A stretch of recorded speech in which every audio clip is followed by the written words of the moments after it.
নমস্কাৰ, মোৰ অন্য এটি ভিডিঅ'লৈ স্বাগতম জনাইছোঁ। আজি মই বনাম মালপোৱাৰ ৰেচিপি এটা আপোনালোকলৈ লৈ আহিছোঁ। ৰেচিপিটো আপোনালোকে খুবেই ভাল পাব। আপোনালোকে চাহৰ লগতে ল'ৰা ছোৱালীৰ টিফিনতো দিব পাৰিব। তেতিয়াহ'লে আহকচোন ভিডিঅ'টোৰ মাজলৈ।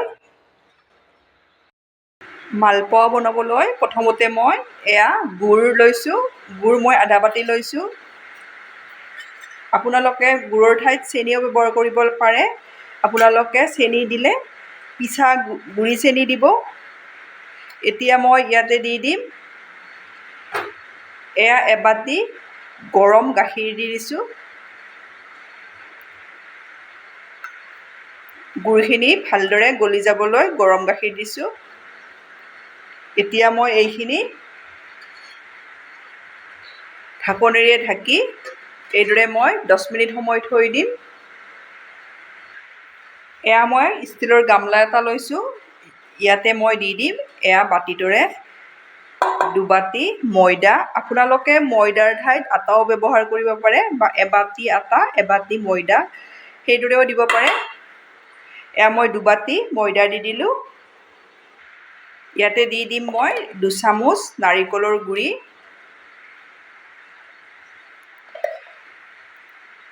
2 চামুচ দি দিলোঁ। আধা চামুচ ইলাইচি গুড়ি দি দিছোঁ।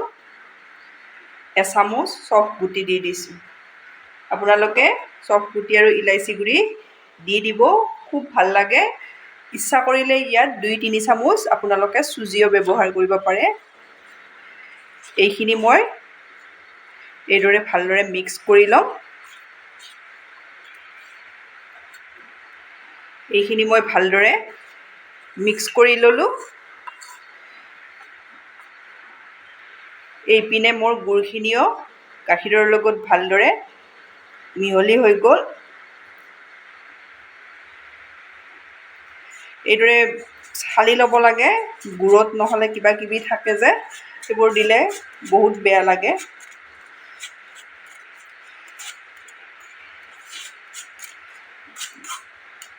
এইখিনি মোৰ ভালদৰে চালি ল'লোঁ। দেখিছেনে? এতিয়া মই ইয়াতে মিক্স কৰি যাম এইদৰে।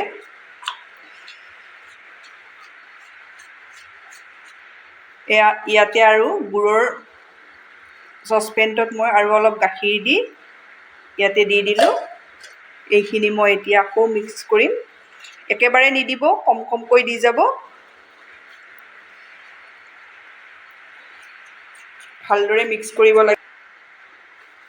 ইয়াত মই দি দিম 2 চামুচ ফ্ৰেছ মলাই। আপোনালোকৰ ওচৰত থাকিলে দিব, নাথাকিলে নিদিলেও একো নাই।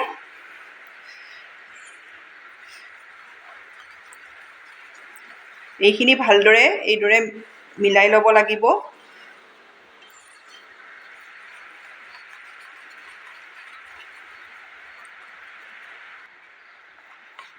যিমান পাৰে আপোনালোকে এইদৰে ভালদৰে এইখিনি এইদৰে মিলাই ল'ব। এইটো জোখত ৰাখি দিব। এইটো জোখত। এতিয়া মই মালপোৱাকেইটা ভাজি ল'ম। মই গেছত কেৰাহী এখন দি দিছোঁ। কেৰাহীত তেল দি দিছোঁ। তেলখিনি ভালদৰে গৰম কৰি ল'ব। মই গিলাচত লৈছোঁ যাতে ছাইডত পৰি নাযায়। এইদৰে মাজতে দি যাব। ডাঙৰ সৰু আপোনালোকে যিটো জোখত বনায়। আপোনালোকে যদি চেনি ব্যৱহাৰ কৰে পিঠা চেনি দিব। আকৌ যদি গোটা চেনি দিয়ে তেতিয়াহ'লে আপোনালোকে গাখীৰত অলপ গুলি ল'ব। দেখিছেনে কিমান ধুনীয়াকৈ ফুলি আহিছে। এইদৰে ল'ৰা ছোৱালীৰ টিফিনতো দিব পাৰিব।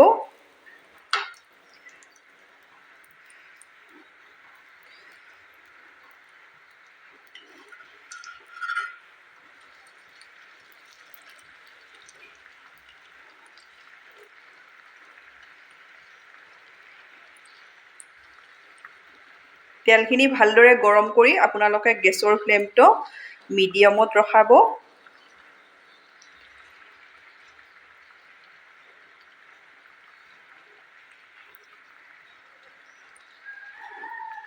আপোনালোকে যদি গিলাচত ভৰাই লয় তেতিয়া কেৰাহীখনত ছাইডত আৰু নালাগে। এইদৰে মই দ্বিতীয় মালপোৱাটো দি দিলোঁ।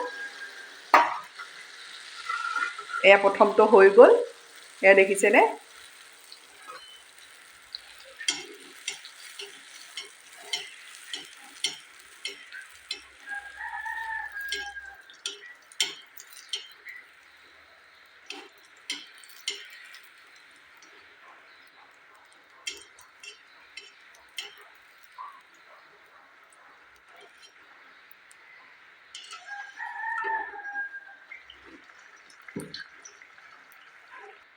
এয়া মোৰ ছেকেণ্ড মালপোৱাটো হৈ গ'ল। এইদৰে মই গোটেই এয়া মোৰ মালপোৱা ৰেডি হৈ গ'ল। আপোনালোকে এইদৰে বনাই ল'ৰা ছোৱালীৰ টিফিনত চাহৰ লগত এইদৰে বনাই খাব।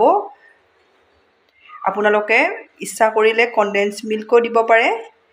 এইদৰে বনাই আপোনালোকে কেনে পায় মোক কমেণ্টত জনাবলৈ নাপাহৰিব। ধন্যবাদ আপোনালোকে মোৰ ভিডিঅ'টো শেষলৈ চোৱাৰ বাবে।